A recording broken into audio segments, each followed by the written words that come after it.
ये आज हम लॉज ऑफ गैसेस पढ़ेंगे। इसके बीच में सबसे पहले बॉयल्स लाया। बॉयल एक साइंसदान था जिसने बताया कि जब आप किसी भी गैस का अगर आप उस पर प्रेशर बढ़ा दोगे तो वॉल्यूम कम हो जाएगा। यहाँ अगर वॉल्यूम अगर बढ़ रहा है तो उसका प्रेशर कम होगा, लेकिन दो चीज़ें आपको कांस्टेंट रखनी पड़ेगी। एक चीज़ उसी गैस के टेम्परेचर, यानी कि वो जो गैस है उसका टेम्परेचर अगर 25 सेल्सियस है तो वो उतना ही होना चाहिए, 5 सेल्सियस है तो वो उतना ही होना चाहिए। दूसरा उसकी मिकदार, एन से मुराद नंबर ऑफ मोल्स, यानी कि उसकी कंसनट्रेशन। वो गैस मतलब कि अगर आप 1 किलो गैस इस्तेमाल कर रहे हैं या जितनी भी आप इस्तेमाल कर रहे हैं वो उतनी ही होनी चाहिए। तो ये दो चीज़ें इस तरह ही वेरी करेंगी। जब ये इसकी प्रोपोर्शनलिटी कांस्टेंट ख़त्म होगा और बराबर का साइन आएगा तो यहाँ पे कांस्टेंट लगेगा के जो होता है वो उसी गैस की अगर आप गैस का टेम्परेचर या नंबर ऑफ मोल्स चेंज ना करें, यानी कि टेम्परेचर भी उतना रहे और उसकी मिकदार गैस की भी उतनी रहे, तो वो गैस जो है उसका के किसी भी प्रेशर पे और किसी भी प्रेशर पे अगर प्रेशर बढ़ा भी दोगे तो जो उसका वॉल्यूम आएगा, वॉल्यूम को आप प्रेशर से मल्टीप्लाई करके के की वैल्यू सेम आएगी सबकी।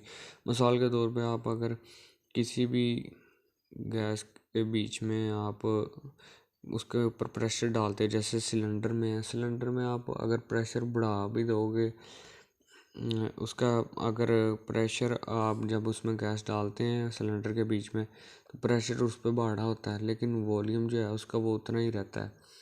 वो इसी वजह से कि आपने जब जैसे जैसे उसमें प्रेशर बढ़ाते गए उसका वॉल्यूम कंडेंस हो गया और कई किलो गैस जो है वो उतने से ही सिलेंडर में आ गई, मतलब कि हालांकि उसका वॉल्यूम असल में जब आप बाहर निकालते हो तो कई ज़्यादा होता है, लेकिन प्रेशर के वरने प्रेशर सिलेंडर में प्रेशर होता है, उस सिलेंडर में प्रेशर की वजह से इतनी ज़्यादा गैस का वॉल्यूम कम होता जाता है, कम होता है जब वो अंदर दाखिल होती है और उसका इतना कम हो जाता है कि वो इतनी ज़्यादा गैस उसमें समा जाती है।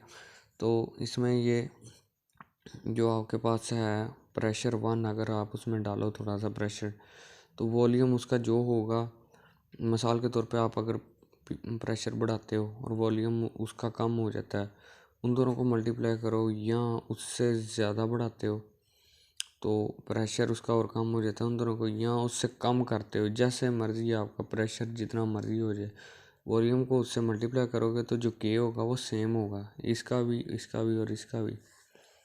तो इसमें ये ग्राफ में भी बताया गया है जैसे कि प्रेशर के बढ़ने से वॉल्यूम कम होता है, यानी कि प्रेशर, ये देखो जब प्रेशर बहुत ज़्यादा था, ये वाली स्पीक आपको देखो कि जब ये ज़्यादा था तो ये बहुत ज़्यादा था जब, तब जो वॉल्यूम है वो बहुत कम था। ये देखें ये वॉल्यूम इस तरफ को बढ़ा है और प्रेशर ऊपर की जानब बढ़ा है, तो प्रेशर जब ज़्यादा था तो वॉल्यूम कम हुआ।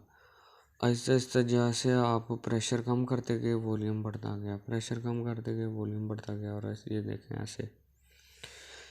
इसके बीच में आप इस ग्राफ में देख सकते हैं कि आइसोथर्म भी लिखा हुआ है। आइसोथर्म का मतलब क्या होता है कि डिफरेंट टेम्परेचर पे इसका क्या होता है। मिसाल के तौर पे एक टेम्परेचर था, मैंने 25 सेल्सियस उस पे ये नापा, इस गैस के प्रेशर पे डाल के उसका वॉल्यूम नापा और दोनों चीज़ें नापी। तो दूसरा मैंने टेम्परेचर बढ़ा दिया, मैंने 25 से 30 कर दिया, जब मिसाल के तौर पे T2 से मेरा टेम्परेचर मैंने बढ़ा दिया, और इसकी वजह से क्या हुआ जी, प्रेशर मैंने इतना नहीं डाला लेकिन वॉल्यूम जो है वो फिर भी बढ़ गया, यानी कि टेम्परेचर के बढ़ने से वॉल्यूम बढ़ता है।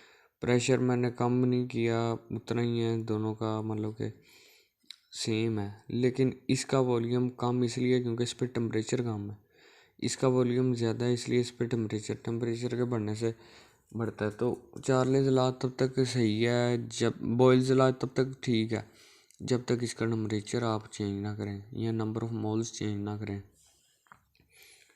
दूसरे नंबर पे आपको बता दें तो चार्ल्स लॉ क्या होता है। चार्ल्स लॉ कहता है कि ना जब वॉल्यूम बढ़ता है, टेम्परेचर जब बढ़ता है, किसी भी चीज़ का टेम्परेचर जब बढ़ता है तो उसके बढ़ने से वॉल्यूम भी उस गैस का बढ़ जाता है, उस गैस का वॉल्यूम भी बढ़ जाता है। मिसाल के तौर पे यहाँ पे वॉल्यूम कह रहा है कि इंक्रीज़ करता है या डिक्रीज़ करता है, कितने पे 1 1/237। 0 सेल्सियस पे अगर कोई भी चीज़ टेम्परेचर है ना किसी भी गैस का, अगर वो बढ़े 1 सेल्सियस पे चला जाए तो उसका वॉल्यूम इतने गुना बढ़ेगा, यानी कि 1/273। यानी कि अगर आप 1 बढ़ाते हो तो यहाँ पे 1 लिख दें, और अगर यहाँ पे 2 सेल्सियस बढ़ाते हो तो यहाँ पे 2 लिख दें, तो आपका वॉल्यूम जो है उस पर डिवाइड करके आ जाएगा। और जैसे इसमें 2 शर्तें थी कि आप टेम्परेचर और number of moles Boyle's law में करें, तो चार्ल्स लॉ में भी ऐसे 2 शर्तें हैं। इसमें प्रेशर और नंबर ऑफ़ मोल्स आपको कांस्टेंट रखने पड़ेंगे, यानी कि ये तब तक सही आपका स्मूथली काम करेगा कानून चार्ल्स लॉ, जब तक आप प्रेशर को और नंबर ऑफ़ मोल्स को कांस्टेंट रखें। मिसाल के तौर पे अगर मैं प्रेशर को बढ़ा दूँ तो इसका वॉल्यूम तो कम होगा, टेम्परेचर अगर बढ़ा भी दूंगा तो प्रेशर भी अगर बढ़ा हुआ है तो वॉल्यूम कम होगा। जैसे कि प्रेशर कुकर में होता है, प्रेशर कुकर में हीट के बढ़ने से वॉल्यूम गैस का बढ़ जाता है। जब आप उसके ऊपर से उतारते हैं, वो जो उसका ऊपर होता है उसको उतारने के बाद प्रेशर कुकर में से गैस बहुत तेज़ी से निकलती है, यानी कि आपने टेम्परेचर बढ़ाया जिसकी वजह से गैस का वॉल्यूम बढ़ गया, लेकिन प्रेशर की वजह से, क्योंकि प्रेशर भी साथ बढ़ रहा था, इस वजह से आपको पता नहीं लगा कि जब तक वो प्रेशर कुकर बंद था पता नहीं लगा कि इसका वॉल्यूम बढ़ रहा है। जब आप उसका ऊपर से उतार देते हो वो जो TACT, तो फिर वो बाहर निकलता है, यानी कि उस बताता है कि मेरा वॉल्यूम, गैस बताती है कि मेरा वॉल्यूम बहुत ज़्यादा था। तो प्रेशर भी आपने कांस्टेंट रखना है, और इधर भी जो गैस की कंसनट्रेशन है, नंबर ऑफ़ मोल्स हैं, वो भी बराबर रखने हैं। ये 2 चीज़ें जब बराबर होंगी तब ये चार्ल्स लॉ पूरा होगा। तीसरे नंबर पे आप देखें कि भाई ये देखें, जैसे मैंने उन्होंने इसमें भी एक डायग्राम दिखाई गई है कि इसमें जो है वॉल्यूम के बढ़ने से, टेम्परेचर के बढ़ने से वॉल्यूम भी बढ़ रहा है। ये देखें, ये लाइन है बिल्कुल सीधी। अब देखो ये लाइन वॉल्यूम के बढ़ने से टेम्परेचर बढ़ रहा है, ये एंड हो रही है 273.616 सेल्सियस पे। तो इसका मतलब क्या है, यानी कि जब टेम्परेचर 273.16 सेल्सियस पे पहुंच जाता है तो इसका वॉल्यूम ज़ीरो हो जाता है, वो गैस का वॉल्यूम ज़ीरो हो जाता है। असल में ऐसा कुछ नहीं होता, असल में क्योंकि इस टेम्परेचर पे पहुंचने तक जो गैस है, कोई भी दुनिया की गैस है, वो सॉलिड बन चुकी होती है। इस टेम्परेचर तक पहुंचती नहीं है गैस की शक्ल में, क्योंकि वो सारे के सारे सॉलिड बन जाते हैं। तो इस टेम्परेचर पे कोई भी गैस पहुंच नहीं सकती, लेकिन हमने एक इमेजिनरी लाइन बनाई है कि अगर वो गैस रहती, सॉलिड ना बनती, तो इस टेम्परेचर पे तो उसका वॉल्यूम ज़ीरो हो जाता। तो ये आइडियल गैस जो है, वो आइडियल गैस हो या कोई भी गैस हो, वो इस टेम्परेचर पे सॉलिड बन जाती है। अब इसको, इन जो 2 कानून से हमने चार्ल्स लॉ और बॉयल्स लॉ पढ़े हैं, इनको अगर हम कंबाइन करें आपस में, इनके कंबाइंड गैस लॉ, तो वो क्या बनता है जी। इसमें आप देखा कि वॉल्यूम जो है, आप नंबर ऑफ गैस का अगर मॉलिक्यूल्स की तादाद बढ़ा दो, यानी कि कंसनट्रेशन गैस ज़्यादा कर दो, तब भी उसका वॉल्यूम बढ़ता है। दूसरे नंबर पे अगर आप उसका टेम्परेचर बढ़ा दो, जैसे प्रेशर कुकर में टेम्परेचर बढ़ा देते हैं गैस का, तो तब भी उसका वॉल्यूम बढ़ जाता है। और तीसरे नंबर पे अगर प्रेशर उस पर बढ़ा दो तो फिर वॉल्यूम कम हो जाता है। टेम्परेचर के बढ़ने से वॉल्यूम बढ़ जाता है, और प्रेशर के बढ़ने से वॉल्यूम कम हो जाता है। इन तीनों चीज़ों को अगर हम कंबाइन करके लिखें तो वो ऐसी इक्वेशन बनती है, देखें, N T और P। अब इस प्रोपोर्शनैलिटी कांस्टेंट को अगर मैंने ख़त्म करना है तो इसकी जगह पे एक R लगेगा। R एक कांस्टेंट है, R एक प्रोपोर्शनैलिटी कांस्टेंट है, जनरल गैस कांस्टेंट इसे कहते हैं, इसे जनरल गैस कांस्टेंट कहते हैं। अब आर की अगर आपने वैल्यू मालूम करनी है तो वो मैं आगे आपको बताऊंगा वो कैसे है। पहले ये देख लें कि अगर पी है इधर ऐसे है, तो पी को इधर आके, यानी कि वी के पास जब आएगा तो ये इक्वेशन बन जाएगी। अब इसमें से अगर आप टी को भी इधर रख दें, नीचे, इसके नीचे रख दें, और एन और आर को अगर आप कांस्टेंट कर दें, तो आपके पास ये इक्वेशन भी आ जाती है, यानी कि P1 V1 T1 और बराबर है P2 V2 और T2। तो इसके बीच में आपके पास ये इक्वेशन बन रही है, यानी कि नंबर ऑफ मोल्स वगैरह ये आपके पास बन रहे हैं।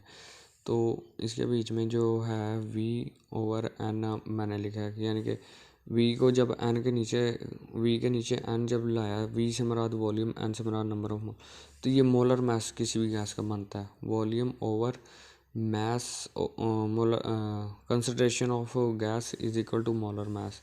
तो मोलर मास को हम से भी मैं लिखता हूँ, तो V/N की जगह पे अगर मैं M डाल दूँ तो बात तो वही होगी, क्योंकि ये देखो ये मेरे पास इक्वेशन है V/N बराबर है RT। तो V/N की जगह पे मैंने M डाल दिया, तो ये ऐसे होगी इक्वेशन। और ऐसे जब हुई है इक्वेशन तो मैं इसको D के बराबर, यानी कि डेंसिटी के बराबर हो गया, क्योंकि एक तरफ प्रेशर है, एक तरफ मैस है, मोलर मास है किसी भी गैस के मॉलिक्यूल का, और ये T से हमारा टेम्परेचर और R से ये डेंसिटी के बराबर हो गया।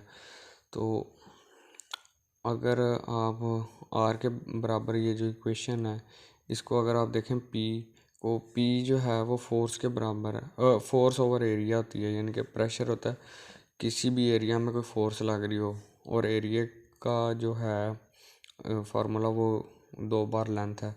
तो और वॉल्यूम का जो फार्मूला है वो 3 बार लेंथ को आपस में मल्टीप्लाई करें, लेंथ का क्यूब है और एरिया लेंथ का स्क्वायर है। अब इसे अगर P की जगह पे मैं F ओवर लेंथ का स्क्वायर लिख दूँ, यानी कि ये वाली चीज़, तो ये देखें ये ऐसे ही मैंने लिख दी। और वॉल्यूम की जगह पे इस V की जगह पे मैं लेंथ का क्यूब लिख दूँ, तब भी ये, अब ये दो चीज़ें इससे कट जाएंगी और यहाँ पे लेंथ एक आ जाएगी। तो फोर्स मल्टीप्लाई बाय लेंथ बराबर होती है वर्क के, यानी कि आपने वर्क या एनर्जी कितनी लगाई है, फोर्स, ये आप देख लें, ये इसके बराबर होती है। तो एनर्जी मैं खाली अगर ऊपर लिख दूँ और नीचे वो उसी तरह टेम्परेचर, केल्विन से हमारा टेम्परेचर और ये नंबर ऑफ मोल्स हैं, तो इसका फार्मूला ये बनेगा एनर्जी ओवर केल्विन और मोल।